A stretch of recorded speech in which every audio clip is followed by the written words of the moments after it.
All right, we're going to go ahead and get started. So, welcome everyone to College Countdown, Advice for a Smooth Transition. I know we're all super excited to be here, and hopefully you are too for your upcoming first semester of college. So first and foremost, we did just want to go ahead and introduce ourselves and kind of just let you guys know like the agenda and all that fun stuff. So my name is Angelina Hermosia Roman. I'm a rising sophomore. I'm currently majoring in information systems and operations management and business analytics. And I'm also a student in the Honors College in the ACES program. Hello, everyone. My name is Chantel Smith. I serve as the Assistant Director of Recruitment and Inclusive Communities within the Honors College, and I serve as this organization's staff advisor. Hello, everyone. My name is Alexis Halford. I am the Vice President of FGSA, and I'm a rising sophomore. I am majoring in finance and operations management and business analytics, and I'm part of the Honors College as well. I am the University Honors Program. Hello, everyone. My name is Ashley Hernandez. I am a rising sophomore majoring in accounting, and I am also a part of the Honors College, specifically ACES.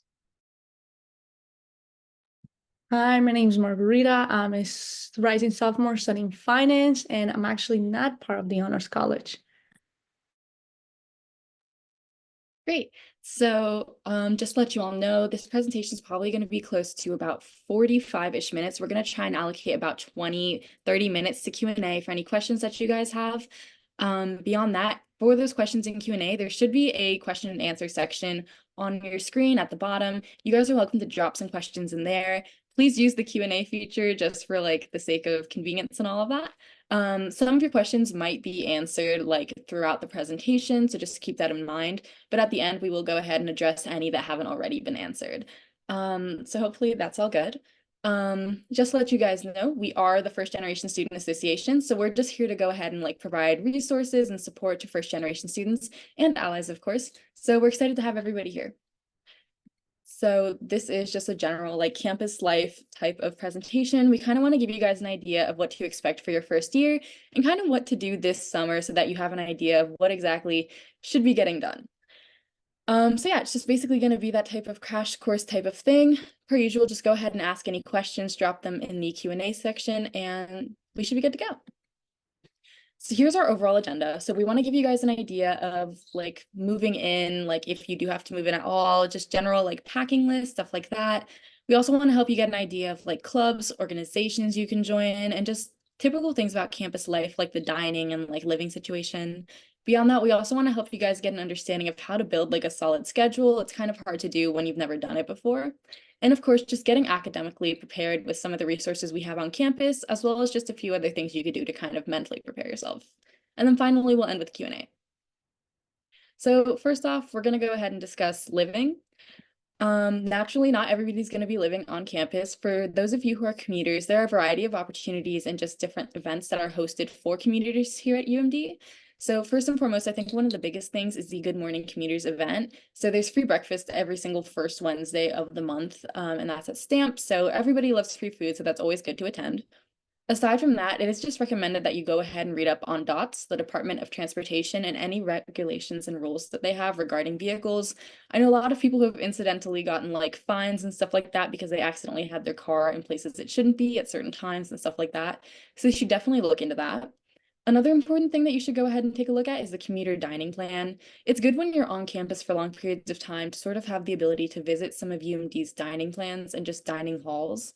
This way you're able to go ahead, enter, get yourself some food and leave, but you don't actually have to pay for like a whole dining plan. Beyond that, given how large our campus is, we do recommend that maybe you consider getting like a scooter or a bike, especially if your parking lot that you're assigned to is across campus from where your class is. It can be difficult to get from point A to point B in a speedy way. Aside from that, for those of you who are commuting, and while some people are maybe 10 minutes away, if you're commuting from over an hour away, you really want to avoid like rush hour and stuff like that. So we're going to get to the schedule part eventually, but it's going to be important to avoid those early classes so that you aren't getting stuck in traffic and waking up really early. And finally, it is just overall important to kind of keep your backpack weight light. Even if you like do live on campus, this is just a general tip. Make sure that you aren't overpacking because when you're making those long treks like across campus, you're gonna experience back pain and nobody enjoys that. Yeah. Aside from that, there is just the housing situation at UMD, which is pretty solid. We have a lot of residence halls available, and each of them are incredibly secure. So the majority of those of you who are freshmen are going to be living on North Campus. A few people will be living on South Campus. If you're in the Honors College, the programs ACES, DCC, and IBH are all going to be living in South Campus. Aside from that, there's just like that triple barrier system for the purpose of security. So you're going to be swiping into like the front door. So that means like with your ID card, you're going to go ahead and swipe and it'll let you in to your building. And then from there, when you get to the elevator, you're going to have to swipe your card again. And then in the elevator, you swipe it again to get to the floor. And then finally, you're going to go ahead and have your room key. This is just to ensure like maximum safety and security because naturally we all want to feel that way when we're living somewhere. Beyond that, there's also like potential job opportunities offered in particular for on-campus students. So that's community assistant, resident assistant, and you can also just join the Residence Hall Association. I heavily recommend for those of you who are coming in to look into becoming a community assistant just because of the fact that it's something that's considered essentially like a front desk position for like people living in the residence halls. And it's a good way to just make money when you're new to campus and you kind of want to go ahead and get that like first job. Maybe you want something on your resume. It's a really valuable opportunity. As a resident assistant, that's something that people typically pick up, I want to say, second semester of their freshman year or obviously afterwards. I know a few people who managed to become resident assistants in their freshman year, and it's a great opportunity to get your, I believe, your room and board paid. So that's another great instance to like kind of join in with like residence halls and also the Residence Hall Association. I know a few people, I believe Margarita's actually a part of the Residence Hall Association. So if you have any questions about that, you're definitely welcome to ask. But it's just a great way to get involved. Okay, so a lot of you are probably wondering, what do I pack? What do I need for college? So here's just a few things that you can look into getting to. So starting off with bedding, you're really going to want a mattress cover, a mattress pad. The mattresses that you're given on campus are not the comfiest, so you kind of want something to put on top of that, as well with your sheets, pillows, and then bed risers are optional depending on how much space you want under your bed. I know some of them are actually like you can move them up and down, but all the dorms are not the same. So bed risers are something to keep in mind. Also for clothes, just a reminder with clothes, if you didn't wear them at home, you're probably not going to wear them at college. So be mindful of how much stuff you're taking to college. And then also we have breaks and stuff, so you can go home and exchange your clothes as well. Also bring all your chargers, your electronics, anything that you use at home, you want to bring as well because you're going to be living on campus if that is your choice. Also, storage bins are really good. You want to have that extra space. You can also choose to have like ottomans or a little cart in your room as well. Anything that you feel like you need for storage and to keep your room clean. I would also recommend like a bed or a desk lamp as well, because if you are sharing a room with a roommate, it's out of respect to not always have that light on for people and to have like your own set of space. And then for laundry, you're going to want your own laundry bag or bin. That's up to you as a choice. People like different ones. And then your detergent. Also going to want some cleaning supplies because you are in charge of cleaning your own room. And depending on what dorm you are, if you're not communal and you have like a shared bathroom, you're in charge of cleaning that as well. You want your toiletries, the shower caddy, shower shoes. Fans are also very important. So not all of the dorms have AC or have good AC. So fans are something that you really want to look into depending on what dorm you're in. And then school supplies, up to you again, notebooks, laptop, calculator, pens, pencils, and dry erase boards, well, depending on how you study, how you learn. And some study spaces, which we'll get into later, actually have dry erase boards for you as well. I'd recommend for your decorations, for your command hooks, non-damaging to the walls, because if you mess up your room, you will have to pay for it. So keep that in mind.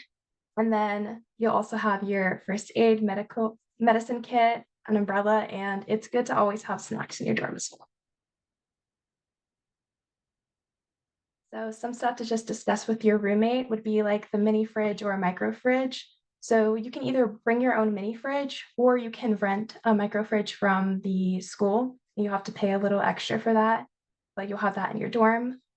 A Keurig, vacuum, broom, rug, trash bin, and mirror are also if you want to coordinate with your roommate because you probably only need one for each room. And then here are the stuff to just leave at home. Think about like candles, microwaves, toaster, hot plates, heater, stuff like that. For extension cords, you can look at the pictures on the right because you don't want one that uses a lot of power. You want the one on the top that has a bunch of outlets. That one's safe to have for you. Pets are not allowed, room dividers, no prohibited items. You guys are underage, don't have any of that in your room.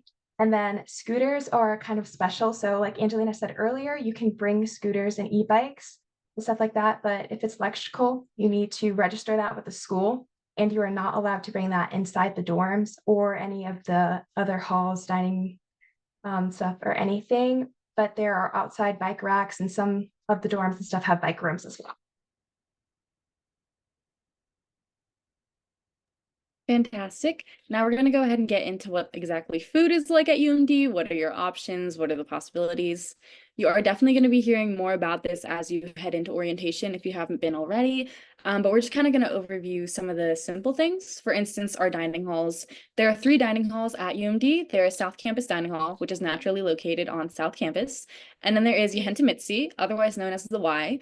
And there's also 251 North. So both Yehentimitsi, the Y, and 251 North are both located on North Campus. Yehentimitsi is actually one of the newer dining halls, so many people believe that it's one of the better ones. Personally, I'm in favor of South Campus Dining Hall, but that's just me. Aside from that, there are going to be a variety of food options there. There are gluten-free options, vegan options, vegetarian options, allergen-free options. If you have any major issues, it is really easy to go ahead and communicate with the school and work with their dining hall staff to figure out something that works for you. But that's always there and available. As long as you have a dining plan, you will be able to access these, whether it's a commuter dining plan with a certain number of swipes or an on-campus dining plan, which if you are living on campus will be required. You're going to go ahead and be able to access any of these dining halls. Aside from that, there's also the STAMP student union. So STAMP is a really big part of UMD. I want to say it's pretty close to the center of campus, and it has a variety of things that are available to you. One of the biggest things that people go for is the food court. You can see in this image that like there's a picture of STAMP and also all of the different food options. There's Chick-fil-A, there's Panera, there's the Maryland Dairy, which is a really big thing. You should go if you haven't already. But there are a ton of different places that you can eat that are available there.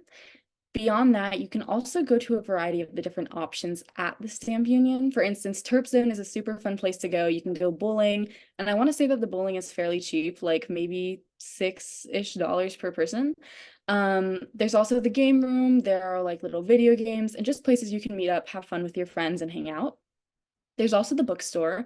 The bookstore is super helpful if you happen to like be on campus and you desperately need some sort of like school supply that you're not going to find in like a typical store.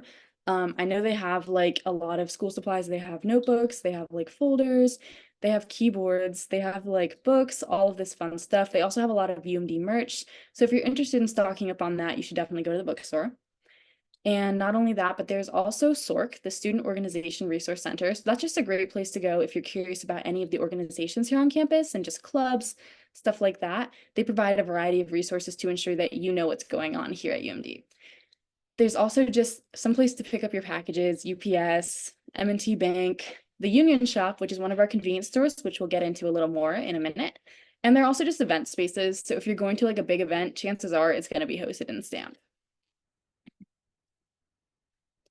Now, in regards to the convenience stores, there are a few of them across campus, and there are also cafes for students that are littered all across campus. So for the convenience stores, there's the South Campus Market, the North Campus Market, and then the Union Shop. As previously mentioned, the Union Shop is going to be within STAMP. North Campus Market is going to be on North Campus, and then South Campus Market is going to be on South Campus, naturally.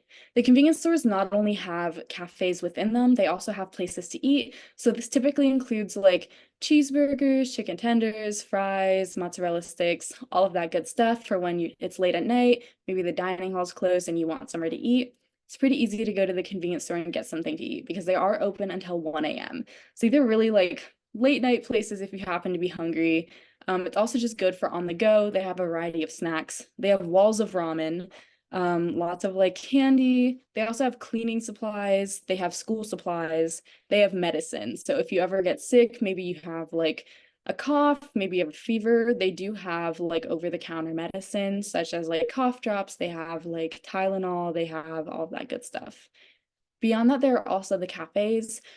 I believe there's a cafe in a lot of like the major buildings at UMD. I know that I personally frequent Rudy's at Van Munching Hall, which is the business school. And then there's also FGSA, which has food for thoughts.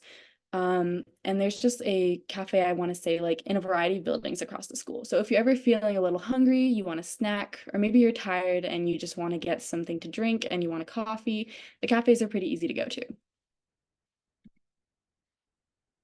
Now, we are going to go ahead and start getting into campus life. So kind of just like student organizations you can get involved in, maybe if you want a job, something like that, all of that good stuff. So just to briefly overview like the whole campus job thing, as previously mentioned, resident life has a variety of job options. There's the CA position, community assistant, and there's also the RA position, resident assistant. And there are also a ton of other options. So I know one big one is working for DOTS, actually, the Department of Transportation Services. And what they do is they'll actually pay for you to learn how to drive like a bus. And then I believe you can make upwards of $16 an hour driving the buses that people use to get across campus. And there's also like scholarships available for that. So that's a really good opportunity. Aside from that, I know that Recwell is always looking to hire lifeguards. So that's our recreation center, which you'll hear more about in the future. The Maryland Dining Halls also hire students and other individuals here. And I believe Margarita is actually one of our orientation advisors. So you can go ahead and work at the orientation that a lot of you are going to attend if you haven't already. And you can like help students get kind of like settled in, learn more about campus and all that good stuff. There's also Handshake, which is a really big part of like UMD and just like the job culture here. So for Handshake, you sign up and like it provides a lot of information, like it'll know your GPA, your major, your year, the number of credits you have, all of that stuff. And it'll try to connect you to jobs you're interested in and internships and all that stuff. And it gives employers a chance to contact you. So I know that I've had Handshake this past year, and I think I've gotten like dozens and dozens of messages from potential employers, and it's been super helpful for me to be able to have these people reaching out to me and vice versa. So I heavily recommend like looking into these on-campus jobs, especially if you're interested in making a little money while you're here. I think it's a great opportunity. Okay, so moving into Recwell, this is your campus's recreational and wellness. So first, there's a bunch of gym/fitness centers within the campus. So there's Epley, which is really big, Ritchie Coliseum. The School of Public Health also has like a little gym in there as well. The Sovereign Building, Regent's Drive, and the Record Armory, which has also like volleyball nets and everything in there as well. And there's also some fitness programs, so you can get personal trainer. There's also group fitness classes, like you guys can do, I think like Zumba-ish classes. There's bikes and a bunch of stuff. So if you just go into the website, you can see what classes they offer. There's also additional facilities like the indoor and outdoor pools, dual level weight rooms. There's cardio, basketball, volleyball courts, and even a rock. And this is free. So every time you guys hear free, make sure you take advantage of it because it's in your tuition. Okay, so moving on to diversity, equity, and inclusion. First, we have MICA, which is the Multicultural Involvement Community Advocacy. So they're going to provide opportunities and spaces for all students who affirm identities, and you just want to be able to build an inclusive community among diverse members. And they are creating social change over all levels, so that is locally, nationally, and globally. And then there is the Nimburu Cultural Center. This is actually Swahili for Freedom House, and it was founded in 1971. So Nimburu is the Center for Black social, cultural, and intellectual interaction. So some of the clubs that are within the cultural center is BSU, which is Black Student Union. You have the Caribbean Student Association, African Student Association, and the Sisterhood of Unity and Love. And they form so many events like Juke Joint, where it's basically like a talent show and a bunch of people coming with singing, dancing, step teams, sorting fraternities are like strolling and stepping. So it's so fun. There's also movie nights and there's the Black graduation there.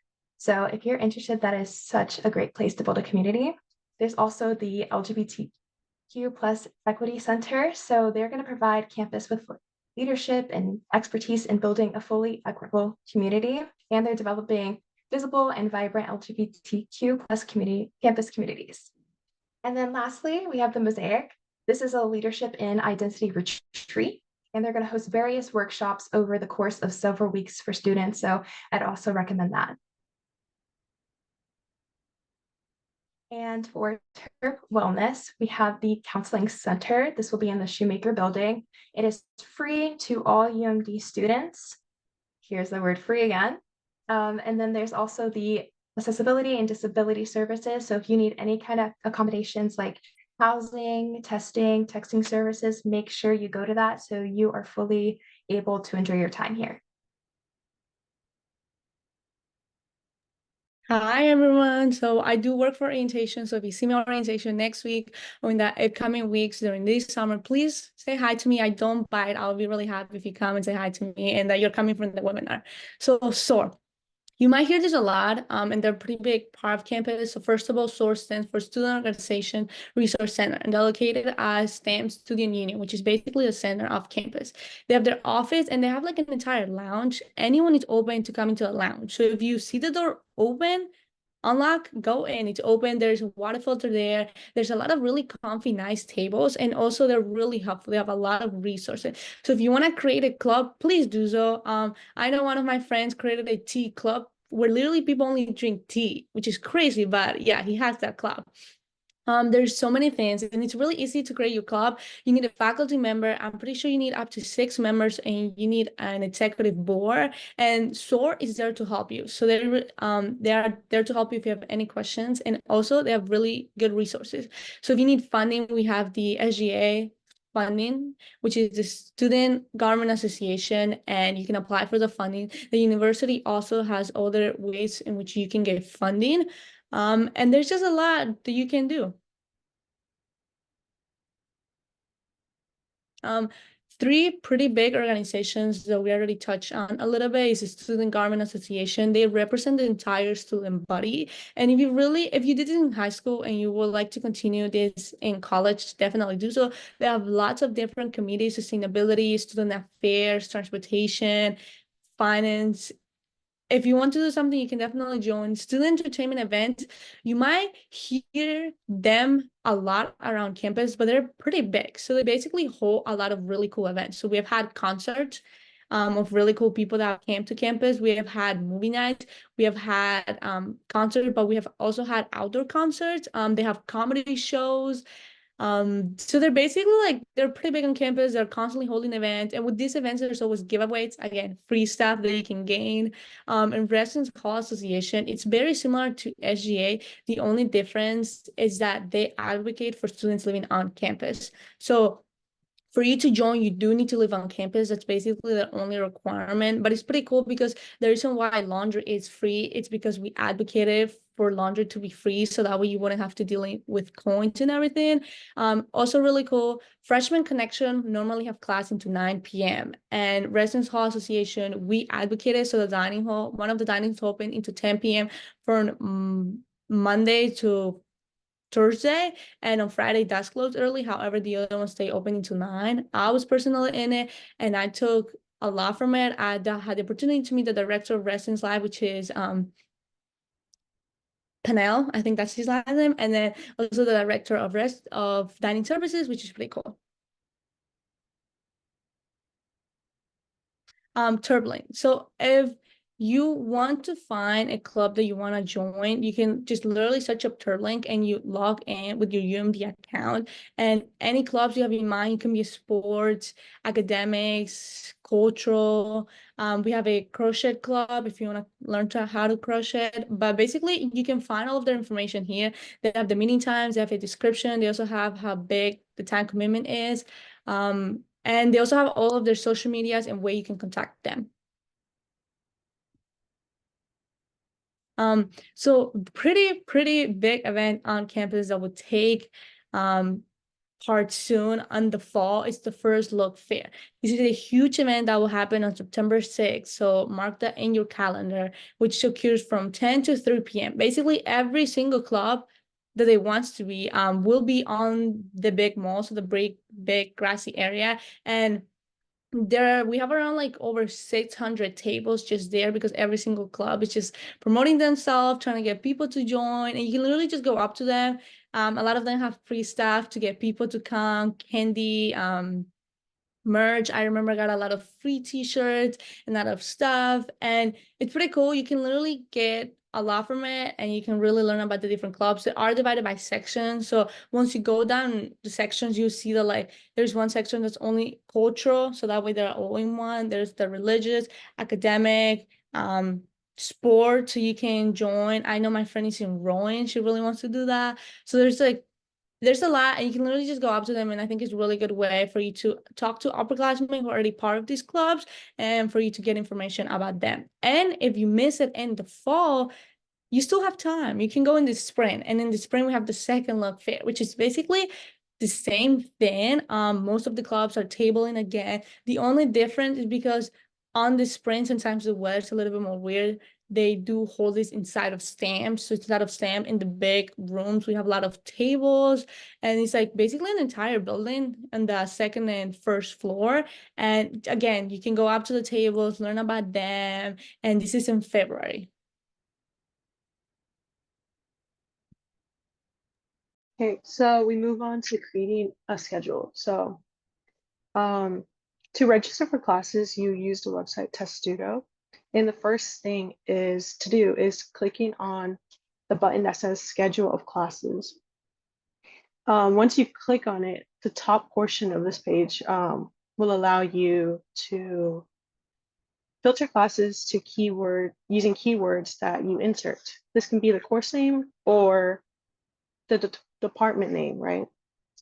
If you're unsure what classes you need to take during orientation, your advisor will be there to help you. You can also filter by the time of day, such as specific days or times that you would like to take classes in. For many incoming students, completing the general education credit is a priority. Can you go back? Testudo offers a tab for assessing classes that fulfill the credit requirements. So while you are choosing your classes, make sure to use these resources. One of them is Planet Terp, which Planet Terp and Campus Map and Venus. So basically, Planet Terp allows you to read reviews on professors and courses, and it's specific to UMD, allowing you to, yeah. And these reviews are written by past UMD students and professors. Now let's talk about Venus. So Venus is located also on the Testudo homepage, and it is a schedule builder. So if you're having any difficulties in building or visualizing your class schedule, then this is a very useful tool. Lastly, let's talk about the campus map. So the campus map allows you to estimate the travel distances between classes, between the buildings, which is very helpful when choosing classes because you may come across a time conflict in which you might not have enough time to travel between classes and get there on time. Some tips that I offer is to aim to balance your schedule and consider when you are most productive. If you are a morning person or if you prefer afternoon classes, schedule accordingly. Some students also prefer to have back-to-back classes to have more free time afterwards, so they can work on their homework or just read up on notes, while others may prefer to have breaks between classes. So it's up to you.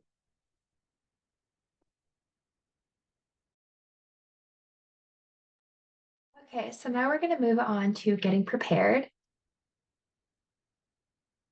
So first, here are some personal tips that I have. The first one is stay organized. This is really important because college is going to be a lot different from high school. You're going to be on your own now, and there's going to be a lot of things pulling you a lot of different directions. So I would try to say use Notion, which if you haven't heard about it, you can make a bunch of different things. There's templates or you can create your own. I usually use it for to-do list, or I also use their calendar, and I have an assignment tracker on there as well. So anything that helps you stay organized. You can also use a basic spreadsheet on Excel. or even a digital or a physical planner that could really be of use to help you stay organized with everything you have to do. Another thing would be to ask for help. You have advisors, there's office hours, TAs, your professors, you have your other classmates as well. It's okay to ask for help. You always want to make sure you're doing the right thing because it's all about learning. Everyone is here to help you. And even if you're not confused, talk to your professors and your TAs to see how their life went, to see if this is something that you might want to do in the future. Because even if you have your major figured out or everything, be open to opportunities to see what you would like to do. And then I would recommend not to skip your classes. And I know you are going to say now, I wouldn't do that. But when you get to college, a lot of things do feel optional because you're living on your own. No one's telling you to do anything.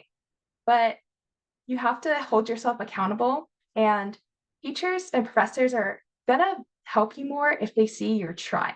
So if you're showing up to class, you're doing all your homework, you're studying, they're going to be more likely to help you if you just never go and they don't even know who you are. So make sure you're going to your classes to better yourself.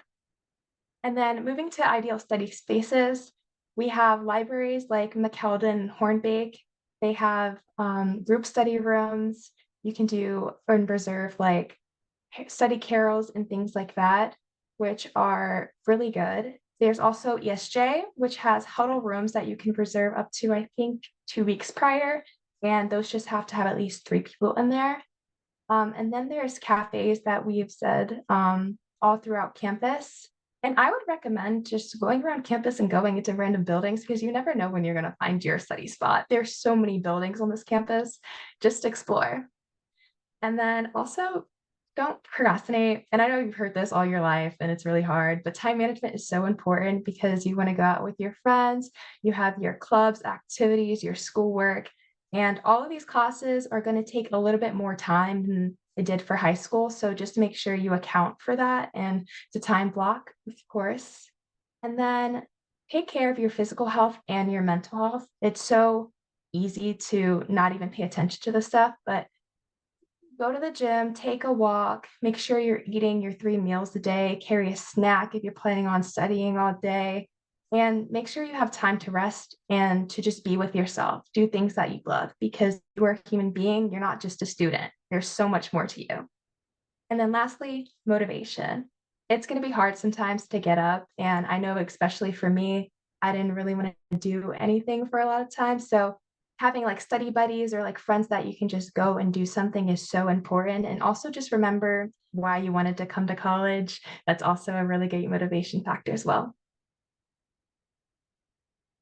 And then here are some resources. So the Department Academic Advising. So as Ashley said earlier, you're going to have an advisor that they can help you with your schedule or any career help that you might need. There's permission to enroll, or if there's any blocks, your advisor will help you with that as well when you're trying to register for your classes.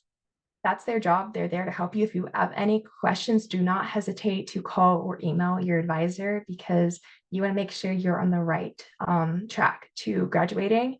And then also, if you're planning on studying abroad, make sure you let your advisor know and they can try to help you figure out what classes you should take there and just plan for it in general. And then moving on to the Career Center, they're obviously there for career help. So you can do a lot of internship prep there. There's mock interviews, networking tips. There's also resume and cover letter reviews as well. And sometimes they even have companies, usually like bigger companies, come in and they can help review like resumes or do mock interviews as well. So I really recommend you try to go to the Career Center and learn a little bit more about this. And lastly, have we touched on the Department of Resident Life? They also have like study tips and organization tips there as well. And they just have a lot of events that you can go to and meet people. Okay, so here are some free resources that you can use. There is the Career Center at Hornbeck, and they actually give free professional portraits there. So this is from 2023, so these dates are not accurate, but if you wait closer to the fall semester, you can see when they're having these free headshots. And this is really good because headshots normally cost a good amount of money. So make sure you go to that. For academic development, there is LinkedIn Learning. So if you guys aren't familiar with LinkedIn, this is a professional platform that people go into and you can connect with a bunch of people. So you can connect with your classmates, professors, teachers, people who are in a company that you aspire to be into, and you can message them, see what they're doing right now, everything. So LinkedIn Learning is a professional online platform that gives you courses for a variety of different skills. So you can do like business, technology, any creative skills on there, and it's completely free as long as you log in with your UMD email. And this is so great because you can add it directly to your LinkedIn so everyone can see what you're doing right now.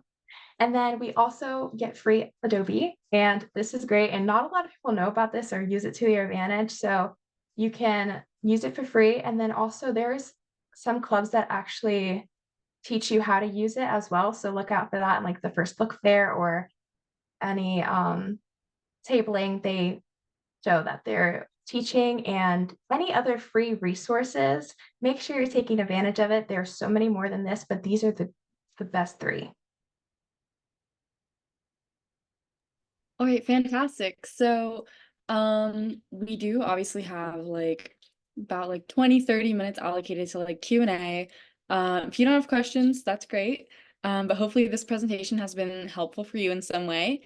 Ideally, you guys are going to take a lot from this and be able to use it when you're getting ready to come to UMD, whether you're on campus, whether you're a commuter, or any of that. I think that ideally we'll be able to send out the presentation in our newsletter or something like that so that you guys are able to see it, especially with that packing list and stuff. If you have any questions, you're welcome to drop them in the Q&A section, and any questions that haven't been answered yet, we are going to go ahead and look at. So I think we can go ahead and look at the first answer. What are food books for? Anybody want to answer?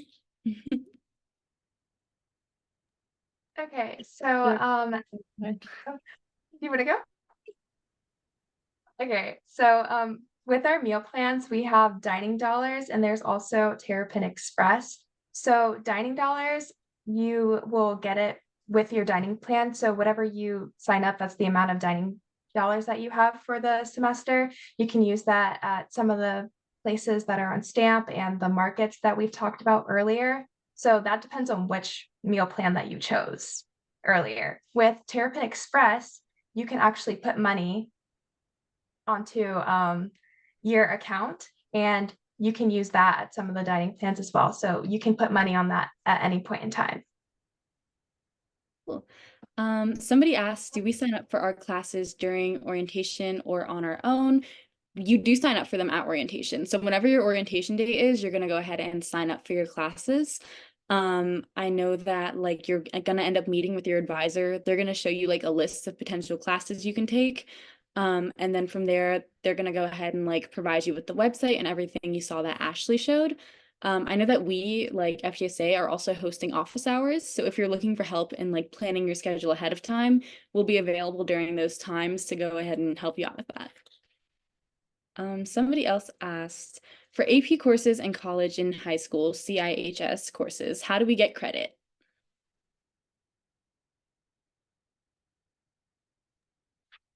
So I know that me personally, sorry. Okay, me personally, I came in with about 40 credits. I took a lot of AP courses when I was in high school. So as long as you like submit your like AP scores to the like school, you can go on the AP website and there's a way to like send them. I believe there's a free score sent to any school of your choice. So if you select UMD for your free score sent, you don't have to pay, which is great. And you just send those scores to UMD, and you can also Google like the score like checker to see what courses they align with, to see what like classes you've gotten rid of. But usually as long as you submit them and they are like the appropriate scores, so like typically 4 and above, for some classes 3 and above, they'll give you credit for it. And then you'll be able to do that. I think that Alexis also did like dual enrollment, and I know that our staff advisor also has like information on that, I think. Yeah, I did dual enrollment, and basically you have to send over your transcript from community college over to the school, and then they'll decide, depending on like what grade you got, if you're going to get credit for that. And I don't have anything further to add as far as the instructions on how to get credit, but what I will say is when you're going to orientation, if you have not submitted those scores yet, make sure that you tell your advisor. I would also bring that information with you, which classes that you've taken that you think you're going to get credit for. That way you can avoid taking those courses. Yeah. Another question we have, is there any way to know who your advisor is before orientation? You will receive an email from them before orientation, and they would also provide like to-do lists that you would need to do before you go to orientation. So yeah. Cool, thank you. For students who live on campus, what are the rules in regards to having or bringing your car? So with that, it goes by how many credits you have. So first of all, seniors obviously get priority for the parking lots, and that's a big thing, especially because you wouldn't want to have you wouldn't want to get assigned a parking lots really far from where you're living. However, you can bring in, they normally would try to pair you up with where you're living. So technically, if you are living by North Campus where the Denton community is, you'll probably get assigned lot 2, which is pretty close. You do have to pay a parking pass, and you can find all of those prices on the website. Great, and I think Alexis actually had a car on campus this past semester, if she wants to talk about that. Oh, yeah, I did have my car on campus this semester. Just make sure you're on the lookout for your dates, because as freshmen are coming in with lower credits, you're gonna have the last date. So it's important for you to keep checking and making sure that you're getting on, just in case you want your car on campus.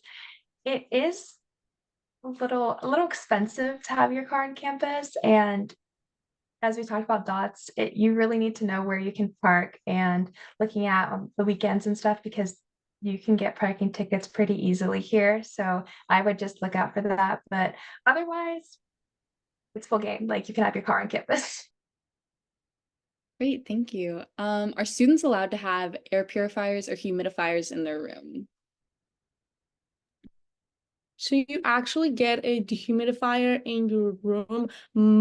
To my knowledge, the majority of them do have it. It's like you have the window, you normally would have the AC under it, and normally there'll be like this black thing, like a little machine close to it. That's the dehumidifier. And you are, if you want to bring your air purifier, I personally had a fan that was like fan with an air purifier. That was really easy, because that way I wouldn't have to have 2 separate ones. But yeah, it's pretty nice if you want to have like fresh air.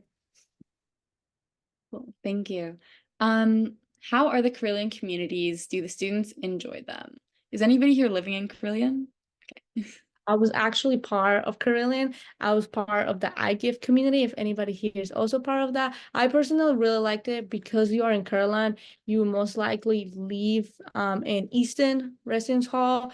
And I would also recommend to find someone who's also part of your community.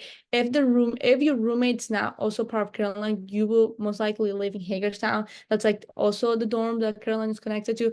I personally really liked it. I was in iGive, which we did a lot of community surveys, and we awarded a grant to a nonprofit. We were looking at gun violence, and my professor was from the public policy school, which was pretty cool. I took a lot from it. They're also having like a lot of events. They had like Chipotle night, which a lot of free food. They also had paint. A pot, and you would get like a little free plant, and they had a lot of stuff. You'd also get like a study lounge in the basement that you would need your ID to swipe in, because only Caroline students have access to. But it's pretty nice, and if any questions, you can always email them. They're pretty quick to respond. Thank you. Let's see. Somebody asked, do each of the dining halls all have different foods at the same time, or are all the foods the same for any given day?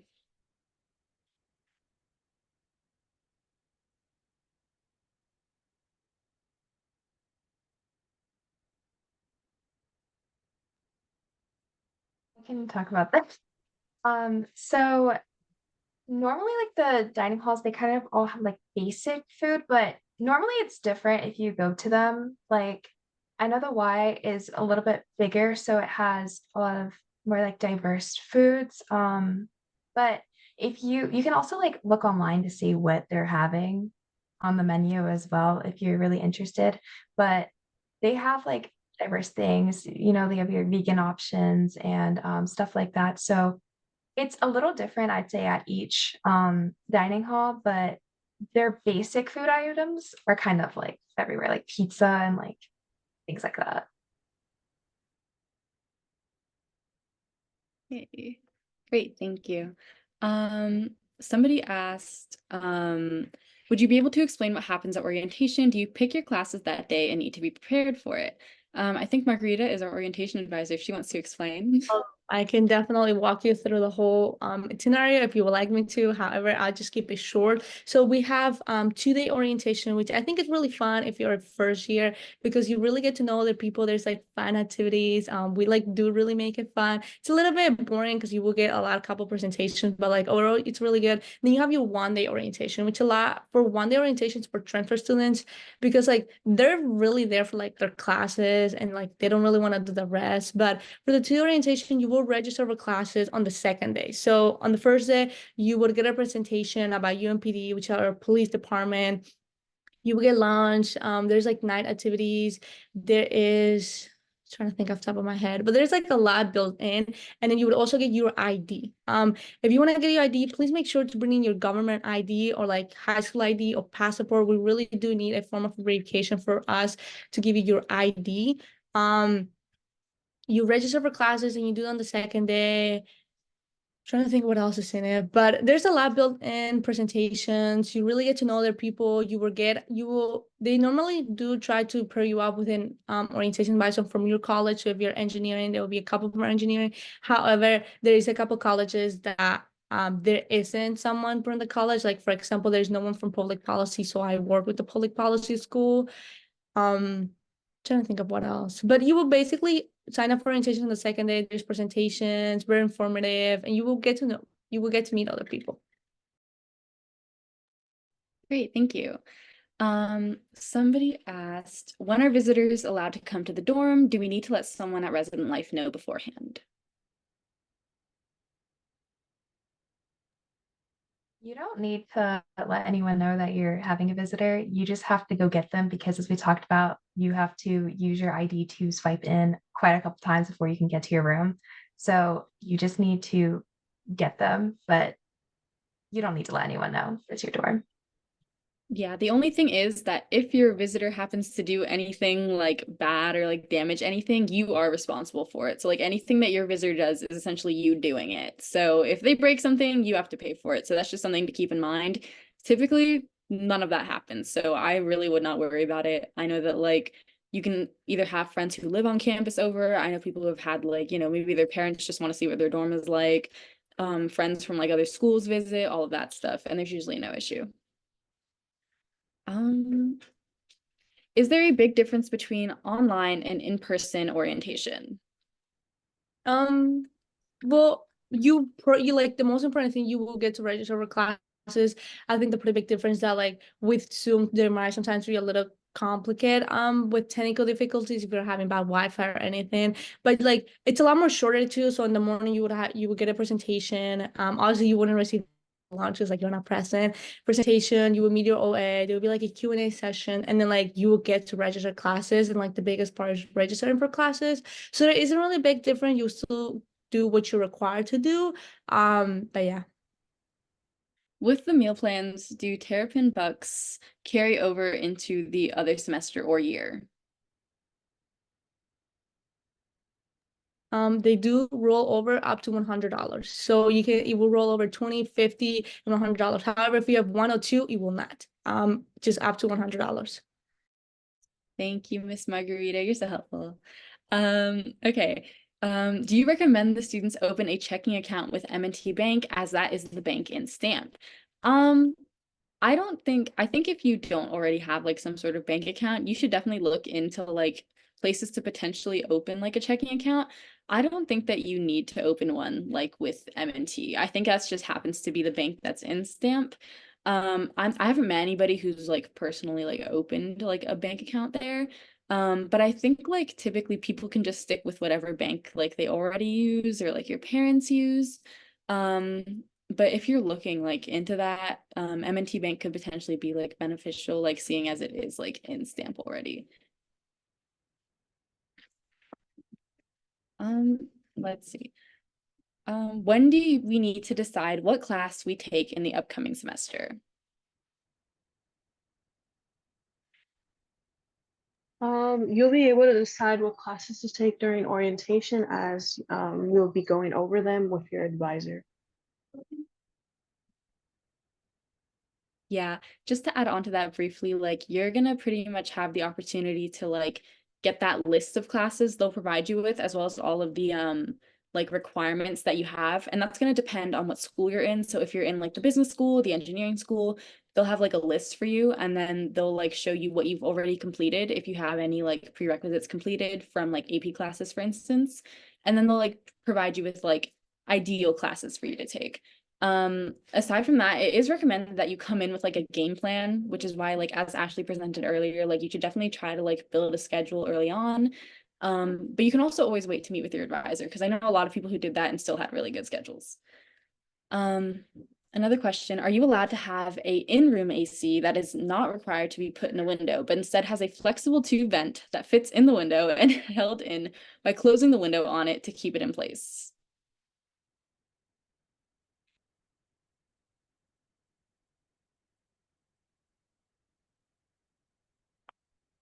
I don't know if any of us know the answer to this. I know it. So you're actually not required to bring like your own AC unit. There's just a fire, it's a fire hazard, like it just doesn't work. And if you do were to bring in and your resident assistant, which is your RA, were to find out you have it, you would most likely get a citation and they will make you take it out. That's why most rooms, the majority, not all of them, do come with an AC unit. However, if you do not have AC unit in your dorm, lounges have AC, the building has AC, just not in the room. I know a lot of my friends brought fans, couple, more than 5, but it's pretty good. Thank you. Okay, how do you get an ID if you do online orientation? You will have to pick it up on your first day of classes at the Mitchell building. Cool. Very helpful, Miss Margarita. Is Indian food easily accessible on campus or any alternative?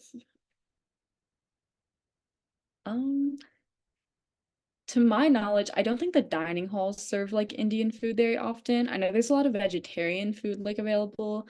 Is anybody else aware of like On Yosemite, there's an entire section of Indian food actually. It's there pretty much almost every day, and sometimes 251 and South Campus Dining Hall do tend to have Indian food. It's just not as common, but if you definitely do want Indian food, definitely go to Yosemite. They have the little section and it's always almost there. And there's like restaurants in the area. We have Route 1, and in Route 1, there's a lot of different restaurants. We have the only one I can think right now is Nando's, but there's definitely a lot more than that. But yeah. I think Nana's is actually I thought it was South African food, but thank you, Miss Margarita. Um that's great. I clearly need to visit other dining halls, but is a MacBook a good laptop for UMD? Yeah, I think a MacBook works fine. Obviously, things do depend on what major you're in, depending on what kind of computer you really need. But basic answer, I feel like a MacBook is totally fine as long as it's working. And I wouldn't recommend a really, really old one that's on the brink of death, but a MacBook is a good computer to use. Yeah, just to add on to that, I know that I personally live with a lot of comp sci majors. The vast majority of them bring like PCs, I want to say. And typically that's necessary. So if you're in computer science, especially as you like up the ante of your classes, that's going to be required.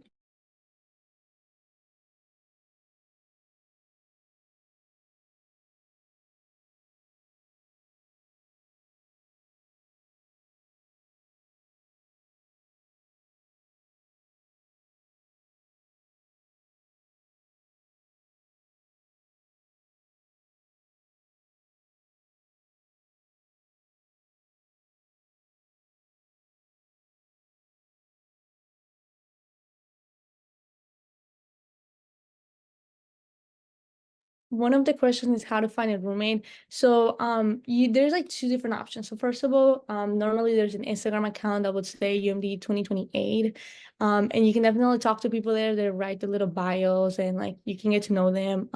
However, you can also go random. It really all depends what you're looking for. If you're a little bit anxious about going random, at least try to talk to some people, reach out. I think it would be helpful. However, if you can't really find someone you will click, go random. I think it's okay. It really all depends what you're looking for. And then in June, I don't remember the dates off the top of my head, but it's like, I don't remember, but it's like sometime in June where the roommate application would come out and you can either request or write a little description and then they'll pair you up with someone. Thanks, Margarita. Somebody asked, do we need to pay extra money for the electricity for the dorms? No, this is not an apartment. They're not going to make you pay bills or nothing. What you do, like, you don't pay any extra costs beyond what you like have when you like pay for the dorm initially. So you can look up like the individual dorm costs. So I know that like there's like different types. So there's like new traditional with AC, traditional with no AC. But they're not going to charge you like utilities. They're not going to charge you for water. They're not going to charge you for electricity. It's like a flat price. If you damage your dorm in any way at the end of the semester, like they will charge you. So like if there are like any like patches of paint missing from the wall, if there are holes or anything like that, they'll charge you for that at the very end of the semester. But beyond that, they're not going to charge you for anything else. What is the Scholars Program? What's the benefits of participating as a freshman? I guess I can answer that semi. So the Scholars Program is a living learning program on campus, just like the Honors College and like Carolina communities. I would say they kind of all share, all the living learning programs on campus kind of share similar benefits, to include coming in to campus, especially at UMD, since it's a large school. You're coming into campus with an already established community, and it's a smaller community. So that's one of the bigger, I think one of the bigger benefits. Also, I mean, you get more access to staff. You have like a specialized staff for the programs and students. And so the students can speak on like what the benefits of the Honors College is, but it would be similar to the Scholars Program. If you do have any follow-up questions, I'll actually I'll answer your question with the email address that you can ask any other questions that you may have for scholars. Thank you. Just to like provide you guys with all those like resources, here they are, if you want to contact us or anything like that. Another question I think that we have is, can I live off campus and still join the Carillon community? Does anybody? Yeah, absolutely. You can still join and be living off campus. Sometimes when you live on campus, the reason why they do is because you can start to meet people who's also part of your same program. And it's totally fine. The classes would definitely do the same thing. You can still talk to them and they're part of your same program. But yeah, you can do that. Well, thank you. Let's see. I know you touched on cars on campus. Can you explain how you got approved? Is there a lottery? You mentioned it goes by credits. Okay, so basically how you're gonna get your car on campus is you're gonna log into the DOTS website. It'll tell you, like, depending on what amount of credits you have, what date and time you were able to register. So you go through that date and time and you log back in with your account and you pick the lot that you want, and some will not be on there because other people have already has been like full already, but the ones that you can choose, you can pick from them and you can purchase it. So it's not technically a lottery. You'll just know from how many credits when you can register. But as soon as it's open for you. Thank you, Miss Alexis. How can you tell what the usual and ideal timings of classes are, when they start in the mornings and when all the classes are over?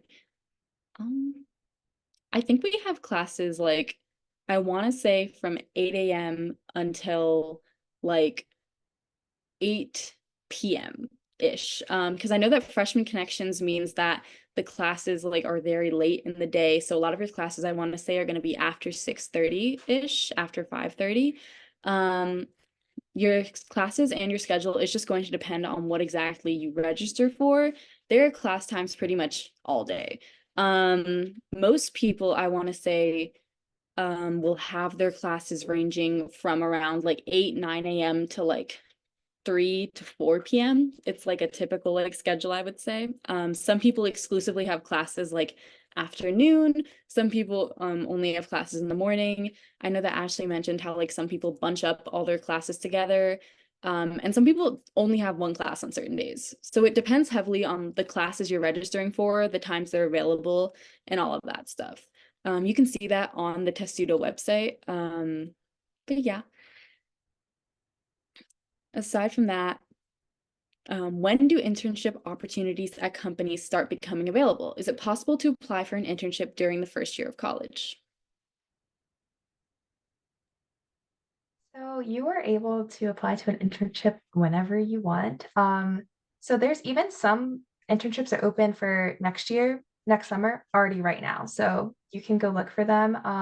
Regarding like career fairs and stuff, or when companies start coming to UMD, that's usually around like September. It's really early. They start early. They keep on coming. There's career fairs, October. Um, I would say like apply as early as you can. If you know you want to work for a company, go ahead and apply. It doesn't hurt, even if they don't typically accept freshmen, just apply because the worst thing you can get is a no, and sometimes you can get it. So I would just apply to everything. You can start applying right now, but usually that window is like, I'd say like September to October, November-ish is when usually like the career fairs and like a lot of companies come to UMD. Just to add on to that, I know that for government internships in particular, they start off really early in the year. I think that like Alexis mentioned, like September to November, like I think the application opens like in October and then you have until December to complete it around. For companies, that heavily depends on the individual company. As you mentioned, like even if you don't think you're gonna get it, you should apply. One really big thing is that like they love it when you demonstrate interest. Go to every single event the company hosts. Typically, it's the same exact recruiter, and you get to know them really well. And that's how people end up like getting their internships through like meeting the recruiter like consistently, and they get to know you, and they're like, "Wow, you're really interested. You're clearly dedicated." Obviously it's going to vary, but there are also just a lot of career fairs throughout the year that you can attend. Some programs host them exclusively for their program members. Stamp hosts a few, I believe. And so that's always really beneficial. Aside from that, do post AP classes and knowledge certifications count when trying to skip through a class? I'm guessing you mean like, I'm honestly not 100% sure. Is anybody familiar with post AP classes, knowledge certifications? I don't really know what post AP is, but there's databases that you can look at to see if things transfer. So there's an AP database and for like community college credits as well. So I'm not really sure about certifications because I don't think those normally have anything to do with your classes. But if you look on databases for past classes that you've taken, you can see if they transfer for credit. Thank you, Alexis. All right, another question. Um, can you share how you coped with rising stress and anxiety during the end exams or at any time during your first year or sophomore year? So we were all freshmen this past year, just to let it be known. I would say that personally, I feel like especially with like finals and like exams, I know that like in high school I didn't have like finals aside from AP exams, which were about as close as it got. So for me, final season was kind of like a stressor. I feel like it's like as long as you have really strong time management skills, which I know people say a lot, but as long as you have those time management skills, it gets easier to kind of like organize your time appropriately and stress a little less. Not only that, but because of the fact that like unlike high school, you're not in class all day, you have a lot more free time. So it feels a little bit less daunting, like knowing that you have like those exams because you have so much more time to decide what you want to do with. And that gives you more time to just study and stuff. Also, to add to that, in college, for your classes, you're going to get your syllabus the first day, and that's telling you everything you need to know, including your exam time. So you already know from August when your exam's going to be in December for fall semester. So knowing that and being able to time manage and see how close your exams are as well to see how much you need to study for one class, if you need to do like multiple classes a day. It's really important to think about how you're managing your time with studying things before finals approaches. So when you're getting those midterms, make sure that you are reflecting back on your midterm so you can prepare for that final if it's cumulative.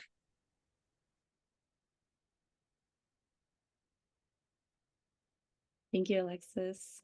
I think just for overall, like during the year stress, um, I honestly think time management is just the biggest thing. Like, do not procrastinate. Like, use the syllabus, like she mentioned, plan when you want to get everything done. There are also just like great counseling services here at UMD. There are a lot of different like places that you can go if you do get stressed. And honestly, your professors will work with you. Like, it's kind of hard to believe, but like if you just send them an email, this isn't really an instance of like stress per se, but I got summoned for jury duty and I like got summoned on the day of one of my exams. And so I just couldn't go to the exam. And I emailed my professor, and as long as you're like upfront about it and you're very like timely, they'll usually be like, oh, okay, yeah, like I can move the date for you. Like, what day do you want to do? And even in instances of just like something as simple as like, I'm really overwhelmed, like I have a lot of stuff right now. I've had teachers be like, yeah, just complete it by next week, like because they understand, like they were students once too. Don't get me wrong, there are some professors who will work against you a little bit, but most of them are here to help you. um Moving on, if you were put on a wait list for dorms or living on campus as an incoming slash upcoming sophomore transfer, is there a low chance to get on campus housing? I can try to answer that, but not really answer it. But that's a res life question. But just from my own experience, just working as a staff member that has to work with res life, and we've had students that are on the wait list. It really depends on the amount of people on the wait list, and if we have any students, we call it melt, any students that decide they're not going to come to UMD during the summertime. If those students decide they're not going to come and they were taking up space, then res life would then go off of that wait list to see who else can have a possibility of living on campus. So it really honestly depends. It varies because it depends on how many people are on the wait list and how many people are actually deciding not to come to UMD during the summertime. If you have any like specific questions for that, like just to ask the actual department like what they may be able to guesstimate the chances are, you can go to talk directly to them, and I'll go ahead and provide that email address for you on your question. Thank you.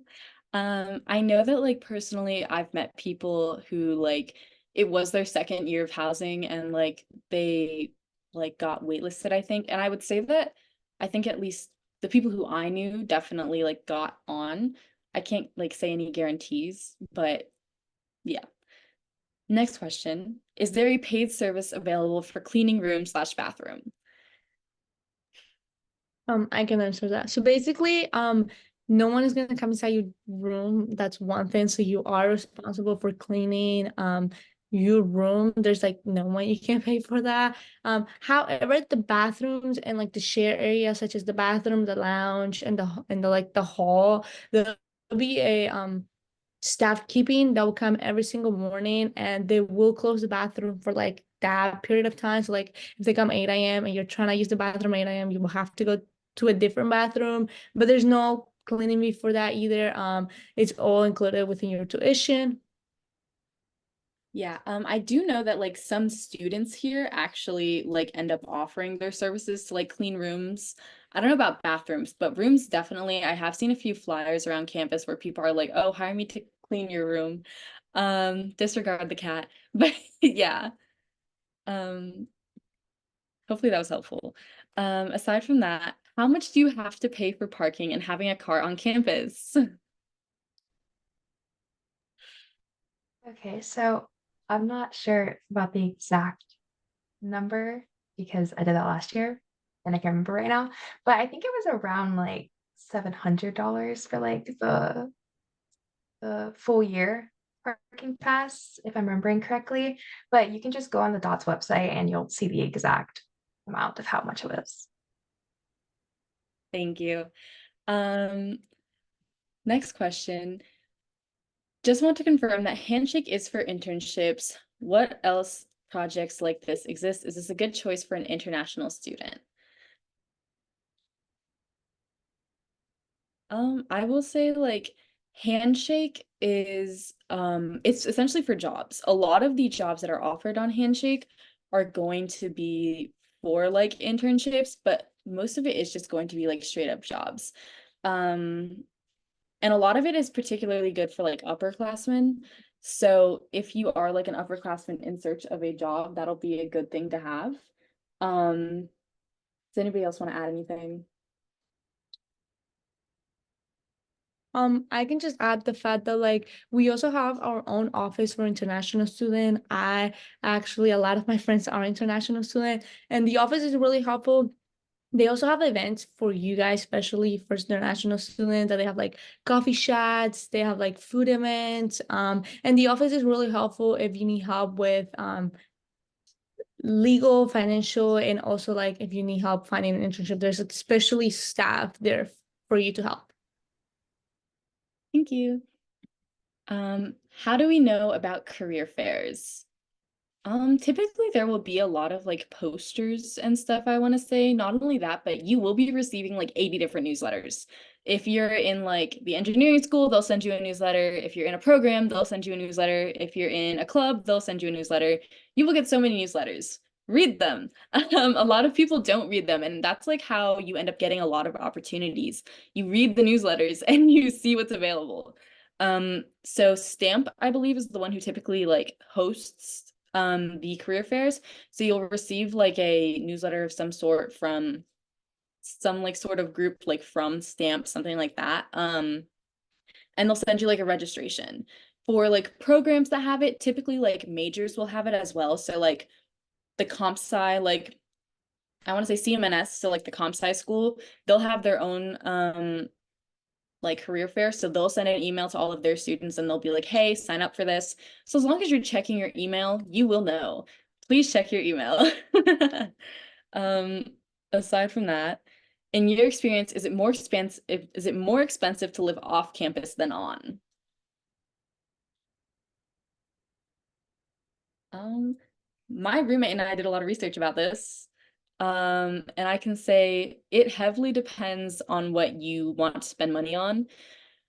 One big thing about living on campus is that you are required to pay for the entirety of your dining plan. Like you can't just get a certain number of swipes. You have to get unlimited dining. And when you do that, that means that you have to pay, I want to say around 3,000, maybe a little bit more dollars. Um, and so you also have to pay your room costs and then you have to pay your tuition. When you're living off campus, you're paying for an apartment. Apartments typically vary in price. I've seen people pay like $800 a month. I've also seen people pay like $1,300 a month. So it heavily depends on where you're living. It also depends on how much you want to eat. Like if you want to be like somebody who's always going out to eat, that's obviously going to be more pricey. If you want to be someone who's like meal prepping, that's going to be cheaper.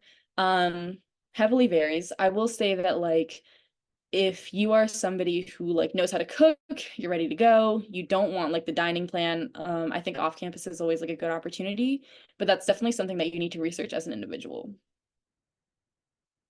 Okay. Aside from that, how frequently is GPA updated?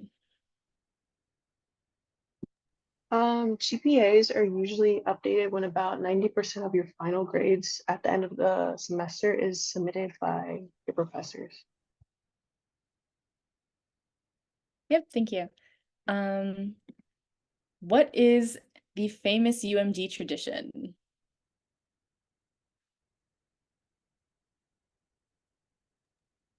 There's a couple. I think all of us can say one of them, but one of the ones I really like is the student section at the football games. There's like this big aim where everyone just seats. And at some point during the game, they will bring this huge Maryland flag that's this huge. It covers the entire student section, and all of them just pass down the flag, and I think it's really nice. Another one would be there's a fountain in McKeldin Mall. So before the end of your freshman year, you're supposed to take a dip into the McKeldin fountain for good luck. Yeah, I think I like the typical one with rubbing Testudo's nose or just leaving him a little flower on like finals week, because a lot of people like to leave testudo like sacrifices. So yeah, just leaving little things for him so that I don't fail my exams. I like that.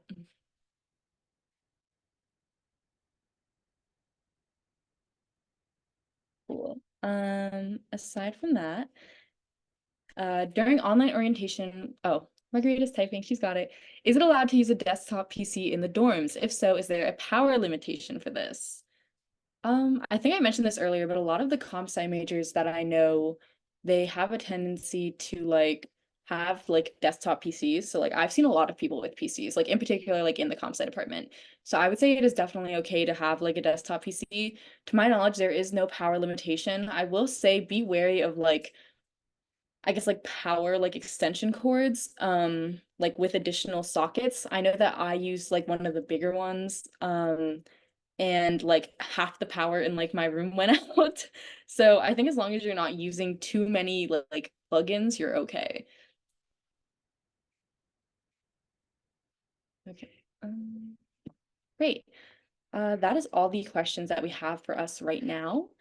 If there are any other questions, any other concerns you guys have, we are more than happy to answer them. As previously mentioned, we do have office hours coming up. I know there's one this Tuesday. I believe it's from 2 to 4 p.m.